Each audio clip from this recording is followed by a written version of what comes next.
Hello and welcome to The Master's Voice, the podcast series on Mediabrief.com. It is MVP, The Master's Voice, but the Master's Voice acronym has been actually drawn from and been inspired by Most Valuable Player. This is from American sports parlance, and I dare say I have sitting close to me and smiling away one of the most wonderful, the most benign and the most straight talking leaders, one of the most valuable players who has empowered and has been empowering the entire advertising and marketing space, not just in India, but I dare say across the world. So please join me in welcoming the wonderful and the peerless Sam Balsara, Chairman, Madison World. Thank you, Pavan, for inviting me on your very look forward to show.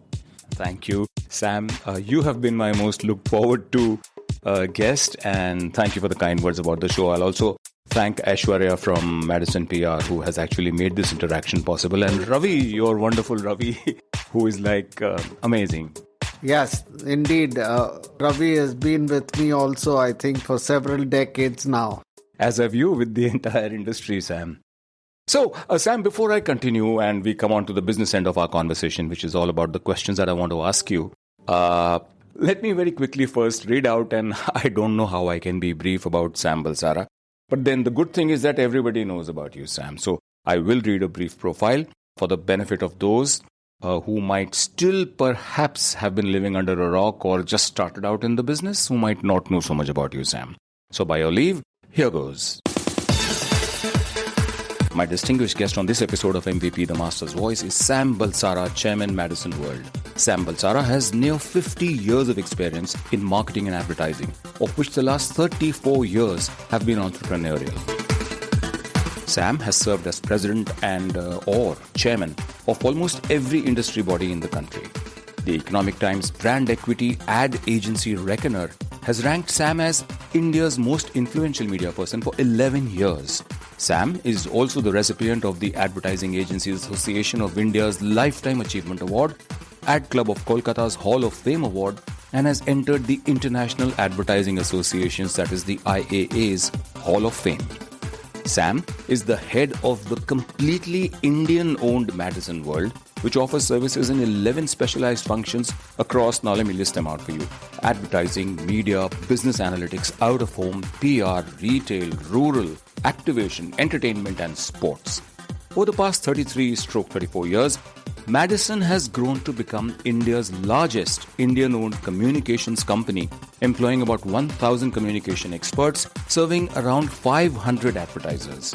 Madison Media is the largest independent media agency by share and the fifth largest independent media agency by size in the world, according to RECMA. And, I could go on. There is a whole 3 pages of the awards that he has won. Sam, I'm not going to read them out. Everybody knows about you. But let me try and take a stab at describing Sam in one short paragraph, okay? And I will have to actually take help from a wonderful excerpt from a publication. So, Sam at 71 is driven by vision, enthusiasm, and energy. It can drain you to see how much Sam can pack in a day. Visit 2 cities, attend an industry forum, solve a client's complaint, attend a media bash, and return calls across the country. So says a publication. And Sam is no stranger to a challenging situation because he is also known to speak his mind without mincing his words.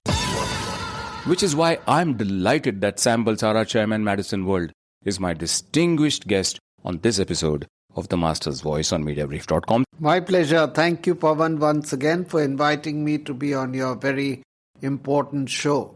Thank you, Sam.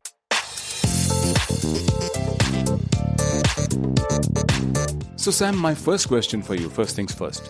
I saw the wonderful video for the Goa Fest, where you're dancing your heart out. So, what do you expect from Goa Fest this year? Well, what I expect from Goa Fest, I think I expect a lot because it's going to be after, a gap of 3 years that we're going to be meeting at Goa. And I think it's going to be wonderful opportunity for everyone to bond with each other. So I think the most important thing besides, of course, all the learning and the awards and all the drinking that we'll go through, is I think the bonding with each other. People who we have not met for years finally will be seeing each other in person. And I think the value of that is really invaluable, because I think in all this COVID and work from home and all that, I think the human touch has been missing. And I'm not a great fan of working from home, because I think it's only when you meet people, when you touch people's lives, that interesting, magical things happen. Wow. So, and I'm sure that'll happen at Goa Fest too. Wonderful, wonderful. Beautiful thought, Sam. So what would you advise everyone attending it, to look out for, to get from Goa Fest this year? Yes, there will be the connections, there will be the contacts, there will be the relationships that will probably be rekindled and ideas, etc. But one thing that you would want them to come back with? Well, one thing that, if I may request all participants to do is, in all the merrymaking, I would say, let's try and also attend the seminars which have been put together with a lot of thought. And every year I think they've been done with a lot of thought. But sometimes it disturbs me to see that the hall is not too full. And I think that's a pity, because after all the effort the organizers take in bringing people from all over the world, not just from India, to see an empty hall is not a very good thing, because it's also a lost opportunity at broadening and widening your mind and horizon, listening to different points of view, which I think is ultimately very important in shaping your career. Right. Really. Very wise advice. Thank you, Sam. And I'm sure everybody who's listening to the podcast and who will be there at Goa Fest, it is after all Goa Fest, and they will listen to you and take heed. So Sam, let's talk about another amazing brand. Okay. Let's talk about Madison World. It's been 34 years since you started Madison, in India. Would you tell me what have been the highs and lows of this interesting journey? Short question. My God, a short question, but I could speak on it for hours on end. Well, certainly there have been many highs and lows. I must say, to start with, that, a lot of people assume that there would be a lot of travails in starting up. I must say life for me was a little different. Starting up was relatively strain-free or stress-free. And I think the first 5-6 years just glided by. But I think the first stress, if I may say so, came soon after that, when I must confess I did not anticipate the sort of disaster that would strike Madison when I took the decision to sort of not play ball with an international agency called DMBNB, who had become my partner to enable me to handle P&G's own brands that were put on the plate. So that was a trying time, if I may say so myself. And over a period of 3-4 months, I lost as much as 70% of my business. And of course, the most cruel blow was losing the Godrej creative business, especially the creative business of Synthol, which I had nurtured for very many years. But, life goes on. I think I learned to live with challenges and put the past behind me. If I may also mention, at that time when I was feeling particularly low, and of course at that time my resources were extremely limited, I heard on CNBC a Southeast Asian gentleman say things like that real success can come only after real failure. Wow. So I took heart in that and said, boy, oh boy, Sam, this is your real failure. So now wait for the success to come. Wow. And I think in a way it did. You do believe in the understatement, no? In a way it did. Tell me about the highs now, after that low. So I think the first high, of course, was starting Madison itself effortlessly. I think I kind of won the businesses of Godrej and Tata's Nelco Blue Diamond Television to get the agency started.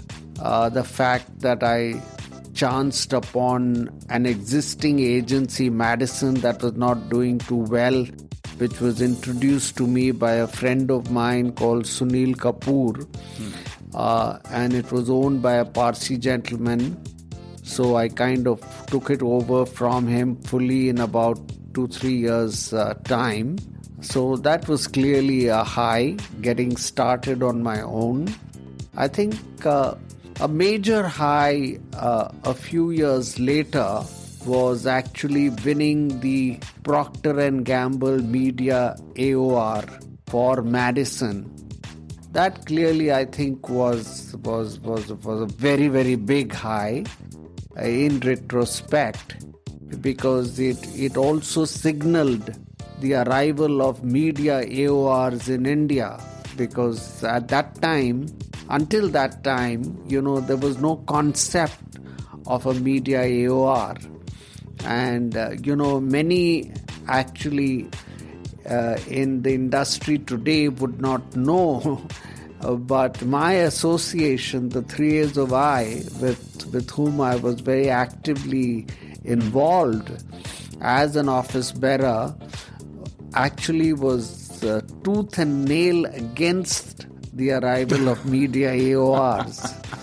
And I must say I went along. I didn't oppose the 3 A's of I, but as I heard Martin Sorrell once say or tell an audience, that the horse has already bolted from the stable and you can't do too much about getting him back. So right. That was clearly one of the highs. I think the other high, if I may mention, and I think that comes from my belief that, when you're on to something good, I think you should stay with it. I think I focused a lot on media AORs in those days, and that did result, paid off very rich dividends. We went on to win the Coca-Cola AOR, we went on to win the Airtel AOR, we went on to win the ITC AOR, and many other very large, prestigious AORs of TVS, who's still with us. Wow. Somewhere along the way, when AORs first started, they were only buying AORs.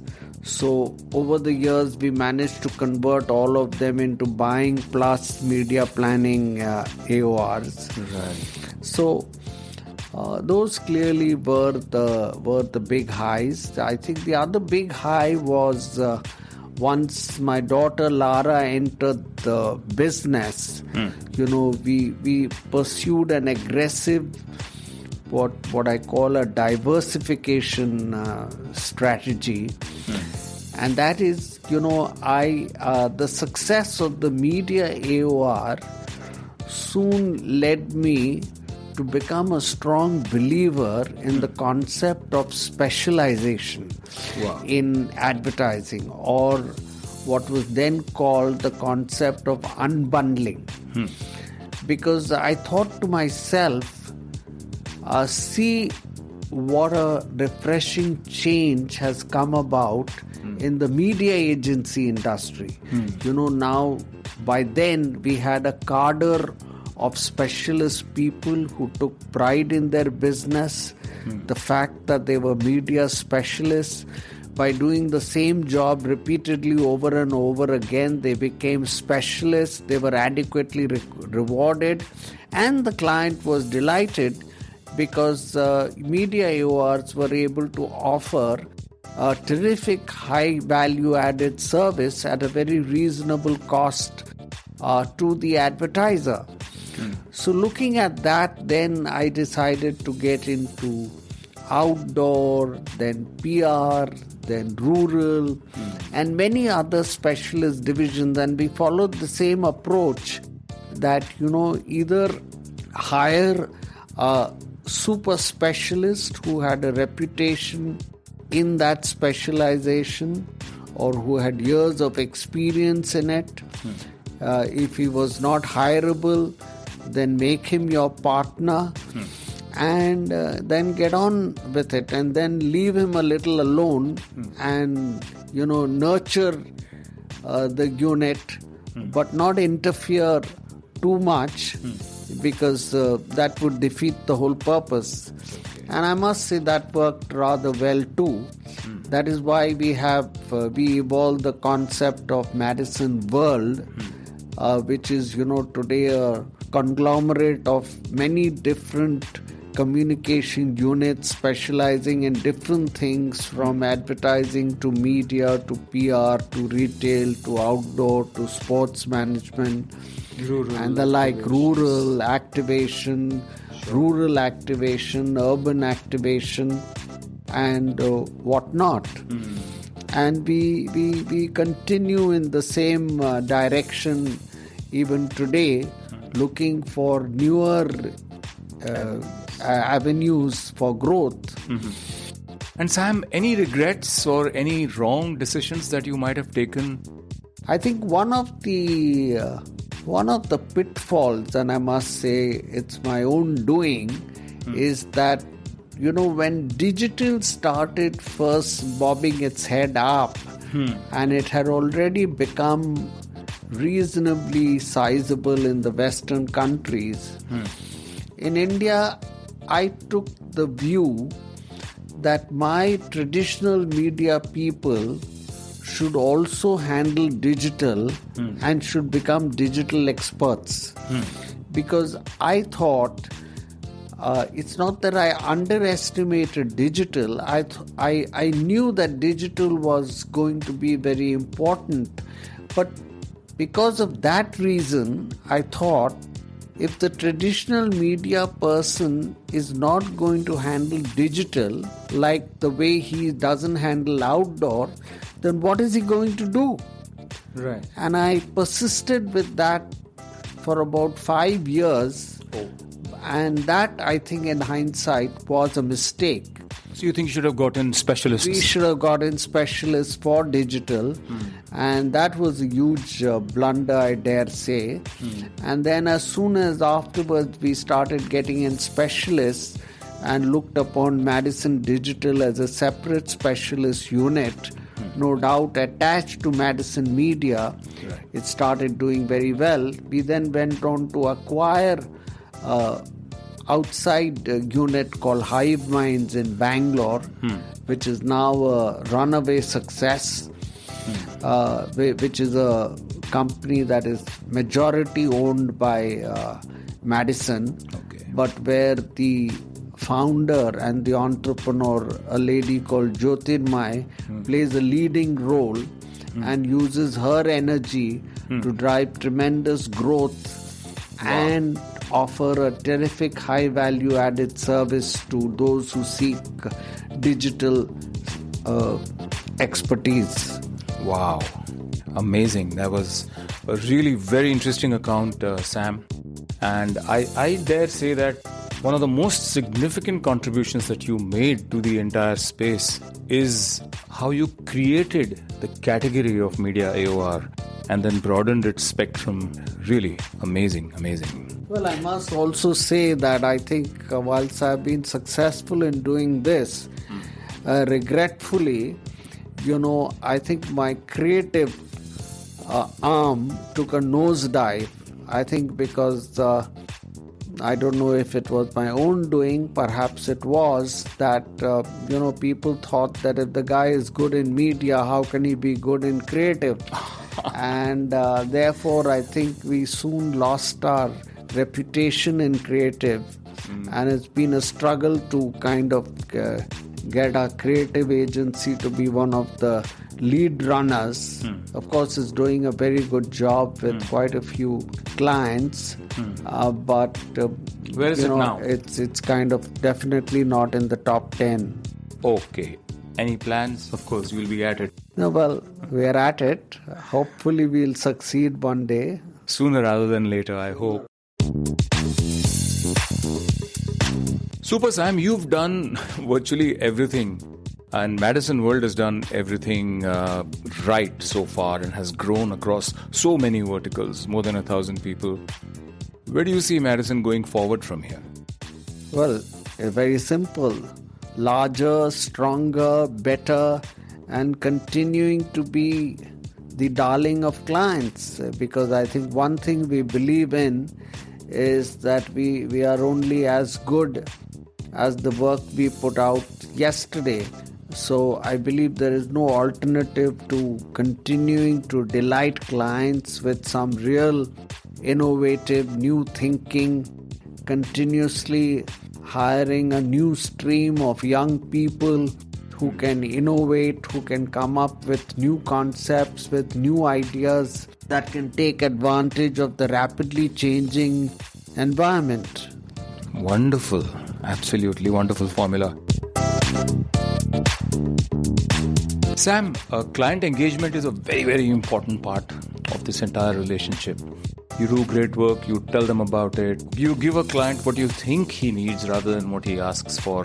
So, what is a great way, a fail-safe way, and how often should client engagement be executed? Plans? I think client engagement is, the basis of our relationship. I don't think, whilst it is true that there are today global agencies who believe that, it is the work that should speak for itself. But I think it's a combination of things, and I'm a great one in personal relationships, not just for any sort of value for myself, but I love meeting people, I love talking to people, I love engaging with people, whether they are my clients or whether they are not my clients. And I think this has helped me tremendously on understanding people better, understanding their own sort of compulsions. And I think all this goes a long way in better client relationships. Okay. Overview statement and insights. What would you say about the opportunities that the current environment provides to the advertising sector in India? Well, I think for a long time I've been feeling that, advertising is really a sunrise industry in India. Although, it may be at least 50 years old, it is a sunrise industry. And I'll tell you why I say this. I say this for two reasons. One, advertising today as a percent of GDP is still only 0.35%. Or thereabouts of our India's GDP. Now, globally, this figure is closer to some 0.8%, and in many smaller economies, the figure is as high as 1.5%. So, I have no doubt that as competition increases, and if we think that there is intense competition in India, I think you ain't seen anything yet. And I think as that happens, I think advertising is going to grow by leaps and bounds. Already, I think out of last 5 years, I think India is the fastest growing advertising market in the world for possibly, I think, 3 or 4 of those 5 years. So, my belief is not just based on my perception, but it's actually beginning to happen. And of course, the second thing is, I think I'm a great believer in our country, India. I think, we couldn't be in a better position, or we couldn't ask for us to be in a better position than what we are in today compared to the rest of the world. I know, of course, India has many challenges, but then I think you must view everything in the correct context. View the challenges faced by some of the other, even the more advanced nations of the world. And I think India is in a reasonably sweet spot. Whether it is demographic dividend or whether it is the potential of the economy, we've become a reasonably large economy. I think countries are beginning to recognize our importance. I think all this is putting us in India into a very enviable position. And I think both these factors together bode very well for the future of advertising in India. Excellent. Really good.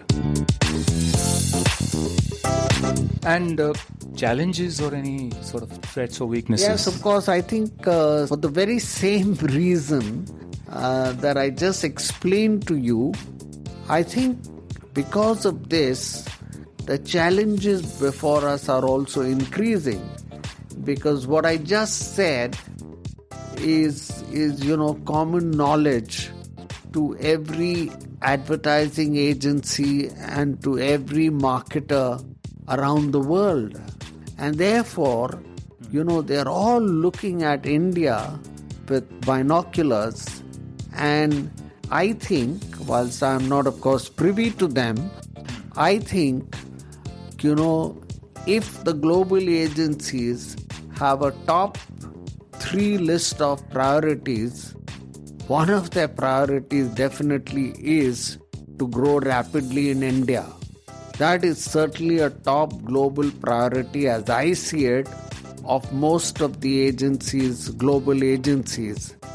And I think this puts a lot of unnecessary pressure, unfortunately, on the industry, onto the agencies, because everybody wants to grow by hook or by crook and at any cost. I think this puts advertisers, at a unique advantage and gives them a leverage to sort of bring prices down, to resort to almost practices that may border on unethical arm twisting. And whilst you may say that all is fair in love and war, to a considerable extent, why I rue this fact is because this is not good for the industry as a whole. I think the advertising industry needs to have a reasonable surplus for itself so that it can invest in it. Advertising is soft power. Advertising needs to be nurtured.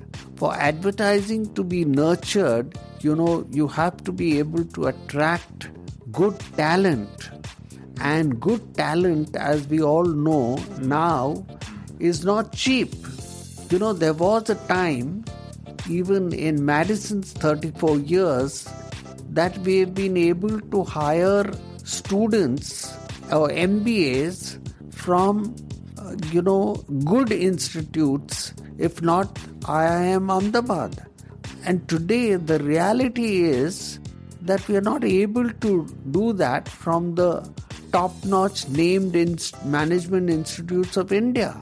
MICA, which was started as a communications institute, today, I believe most agencies find their starting salaries too high to be able to afford them.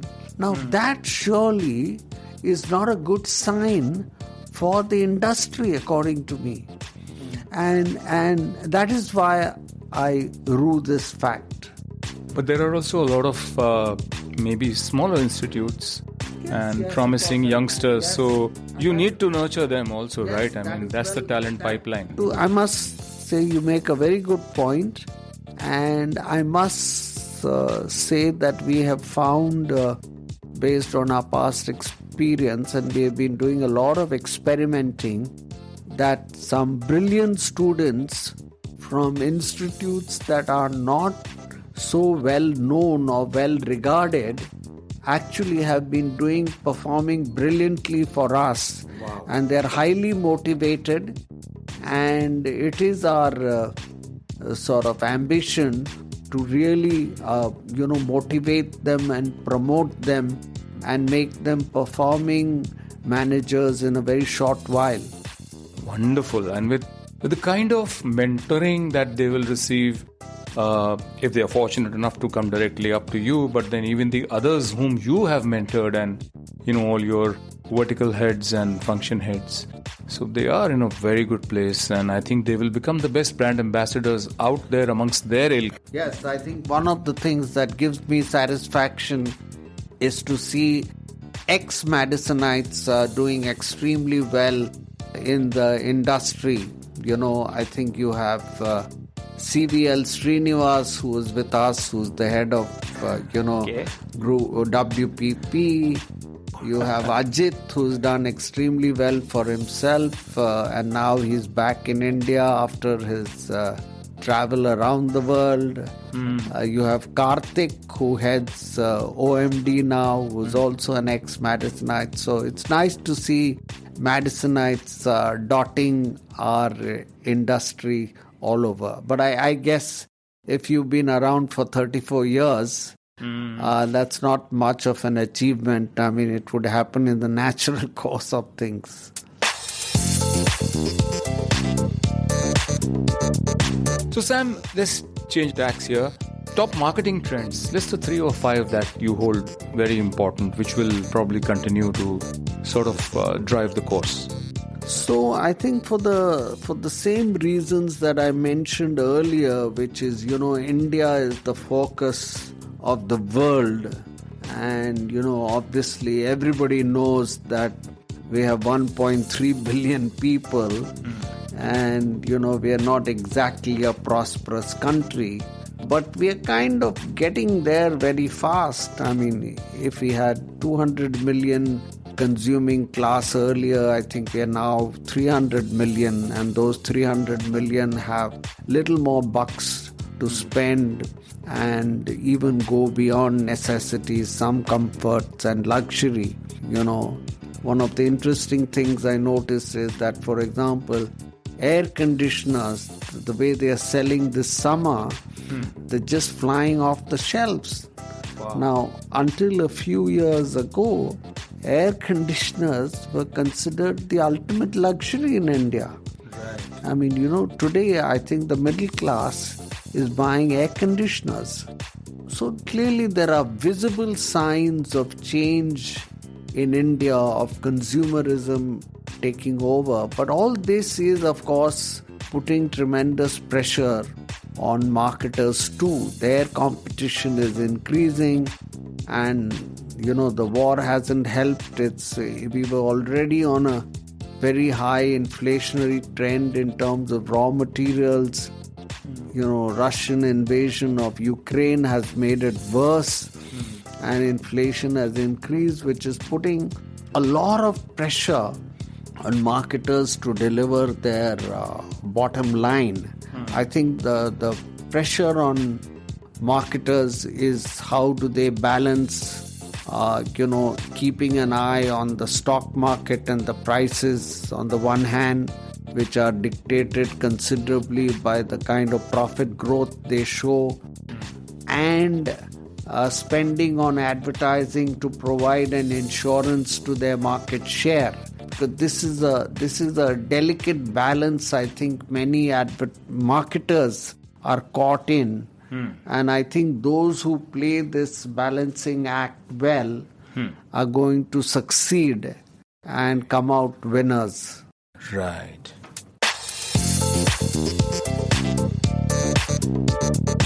So Sam, programmatic and ad fraud. What's the size and scale of the programmatic space and ad fraud, and where does the buck stop? So programmatic clearly is beginning to take off in India. I think if you see our Pitch Madison report, we have been reporting for the last 3 years. I think every year a few percentage points keep going up. So programmatic is definitely here to stay. On ad fraud, I would say, well, it's the nature of the beast. I mean, digital obviously is a good thing that has happened to the world at large, but with every good thing that happens, it comes with a few sort of ifs and buts. And I think it is on the users and agencies like Madison to come up with interesting new ways of how to, if not eliminate, how to reduce the impact of such fraud on advertisers. So actually, we have come out with a white paper almost, I think, 2 years ago, listing down a list of 5 or 6 things which at Madison we do in order to sort of restrict ad fraud. What are they? I think I won't go into the details now. They are sort of technical measures as to what you should do and what you should not do in terms of. Okay, and to what extent do you think is or how much is the level of awareness or ignorance thereof about ad fraud and programmatic amongst client representatives? How far is that responsible? I think awareness is there, but ability to tackle is of course limited, and also accompanying it is the attractiveness of digital as a medium, because as you know, no medium could grow at 35 to 50% every year for the last 5 years if it was not offering real value to the advertiser. So that is the bottom line. So because digital offers great value to advertisers, I think that is the reason advertisers are kind of okay to accept a little bit of fraud. Perhaps 10-20% of it is going waste, but what to do? Don't forget, the world is spending 60% of its total AdX on digital now. And in India, we are only at about 30%, half that. Right. And since we're talking about AdX and percentages, I wanted to ask this to you a little later. But, of all the mediums that we have in India, I think one of the oldest and perhaps the first social media kind of platform amongst linear was radio. But it is really sad that this free to consume medium, so popular across the government and the now private FM networks across the country and going to the back of beyond, is still struggling and hobbling along on crutches at a 3.5 to 4% of the AdX. What would you do you agree that radio deserves to be supported and should be persisted with? And I do, and radio owners and leaders have said that next year around next year we're celebrating the 100th year and we must celebrate it and tell the world that radio is really here and not going anywhere. But what advice would you give as a real respected thought leader to the radio owners? Well, I've not given a lot of thought to it, but yes, I do tend to agree with you that I think radio or audio is a little underutilized, and especially in view of the fact that audio, especially in India, our songs and our lyrics, and we are brought up from a young age listening to advertising jingles and all of that. So they've had a profound influence on our lives. I think the arrival of digital has put further pressure, unfortunately, on radio as it has on print. However, I think radio will re-evolve, not perhaps the way it is, but as part of the overall digital medium. I think audio would get reinvented, I'm sure. Right. And what are your views, Sam, on print? I often hear my print baron friends ruining the rapid share decline of print. And I think print is now at about 22% share and has become the number 3 medium. But I think I want you to know that globally, print is only 5% of the market. Yeah. And in India, it's at 22%. There are only 2 countries of the world which have as high a share as 22%, which is Germany and India. Yeah, Denmark started giving out newspapers for free, I think close to a decade ago, if I'm not mistaken. Yeah, possible. In Europe, it's a bad scene. Yeah. Third-party cookies, Sam, being persisted with still by the biggest transgressors like Facebook and Google. Your views, likely impact, advice for practitioners. I mean, I'm not a digital expert, but I would say I think already there is a fair amount of evolved thinking. The fact that cookies are going to go away has been around for quite some time. And I think there is already a fair amount of evolved thinking on how we would still, take advantage of the digital world and digital advertising in a cookieless world. And I'm quite sure that the industry is preparing itself rather well for a cookieless world. Okay. And I must say thank you to Apple for having given a kita to the exploiters of third-party cookies. Right. So, Sam, 5 words to describe the advertising and marketing space. 5 words. 5 words. So, I would say exciting, adventurous, passionate, all-consuming, but in spite of everything, very rewarding and satisfying. Yeah, rewarding not just for the practitioners, but also for nation, even society, economy. Nation, society, viewers, readers. Absolutely. Right, Sam. Tell me, what gives you a spring to your step every morning when you begin your day? Well, I think, advertising is a very, very exciting, adventurous, all-consuming passion for me, and I think as it is for every practitioner. So I think I look upon every new day with tremendous anticipation. I think most days don't disappoint me. There's always something new, exciting happening. We're able to crack a problem. We're able to come up with something unique. We're able to come up with a unique new idea for a client. We're able to win a new client. We're able to, satisfy a new client. We're able to get laurels from a client. And of course, occasionally there is the bad news of our going to lose a client, which is always a bad thing. And of course, life is full of challenges. There are people issues, losing people, how to hire more people.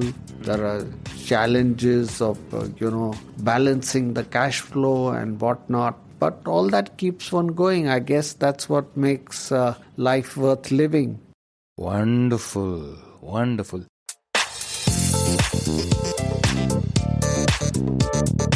So, Sam, I really enjoyed myself. I loved the conversation.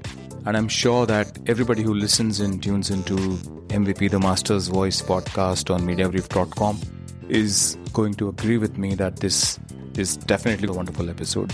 So, a lot of insights from you and very rewarding indeed. What did you think of our conversation so far, Sam?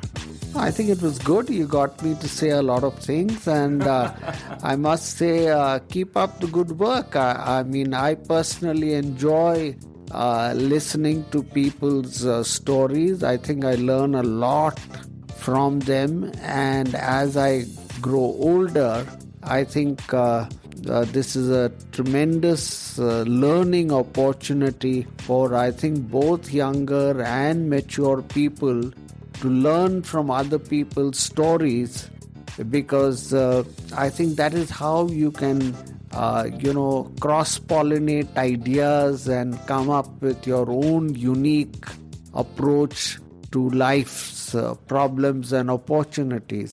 So Pavan, keep up the good work. Keep interviewing newer and newer interesting people and keep spreading knowledge with the Master's Voice and Mediabrief.com. You've been doing an admirable job in the last few years. Keep it up. Thank you very much indeed, Sam. As kind as he is self-effacing and soft-spoken and direct-spoken.